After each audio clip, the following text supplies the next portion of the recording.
my name is Steve. Readlang is the name of my website.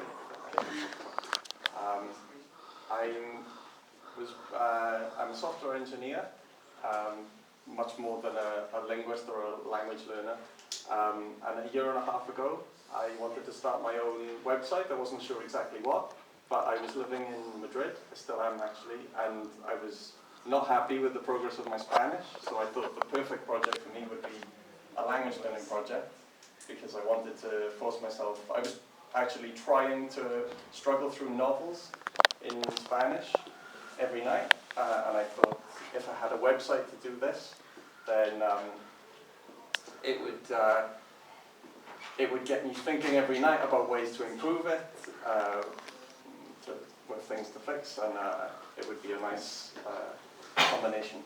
So the basic idea is, I have an iPad, and I wanted a good way to read on the iPad, to be able to quickly get the meaning of the text, and then to store every single thing that I translated, so that I could work on learning the vocabulary afterwards. I've seen a lot of people have the method where they read and take notes on a notepad, and I thought that's very inefficient. It takes a lot of time, and it distracts you from actually enjoying what you're reading. So my page lets you upload any text that you want to read, which could be the length of an entire novel. You can upload an EPUB file if you like. Or it lets you read any website, which could be a news website or short stories in the language that you're learning. And with a browser extension or a bookmarklet, it lets you click on any word to translate it to your language.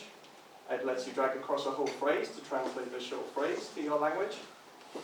And then everything is stored for you to either practice using flashcards on my site, which use a spaced repetition system similar to Anki, which a lot of you are probably familiar with.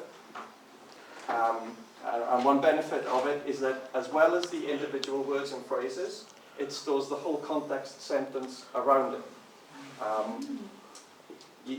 As well as practicing the flashcards on my site, you could export the list to another program. You could export a list with the context to Anki, or to Quizlet, or to Memrise also, although the import options for Memrise aren't amazing, but I've tried it and it does work. One other feature is that when you use the flashcards on my site, I've got word frequency lists for the main languages, so it prioritizes the most useful words in the language first. The word frequency lists come from a corpus of open subtitles, so they're a typical corpus of quite normal day-to-day speech, probably from films, TV, that kind of thing. So that's, I'll just write the name so that you can read Readlang.com. And yeah, I've been working on it full time for a year and a half. Basically, I'm still working on it full time. And please check it out. And yeah, if you've got any questions or yeah. I have a question. So, what's the state of your Spanish now? Did you get caught up in this project, or have you also learned Spanish now? Sí, he aprendido español, está más o menos bien. Una combinación de usando mi página y hablando con gente también. Es importante hacerlo. Qué bien. Which languages does it support? It supports 40-something languages at the moment.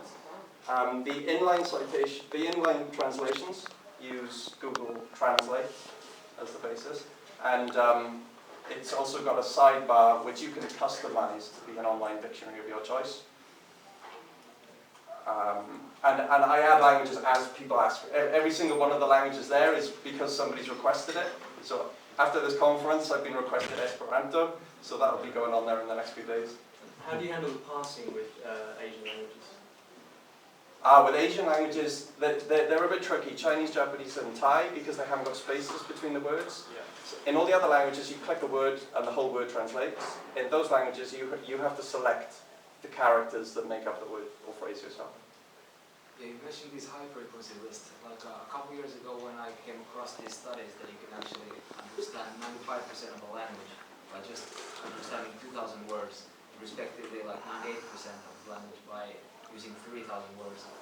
Which sources do you use for these? Like, it's a corpus of subtitles for films and television. So it's... corpus, so the name is the corpus. Oh no, a corpus just means a huge body of text.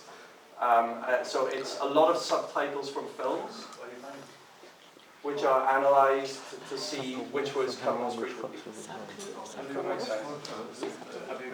Where did you find the corpus? Somebody, I didn't personally analyse this myself. I got it from somebody else who published it freely online. And it's from the website Open Subtitles, which is useful actually for language learners to watch movies with. Thank you very much. Yeah.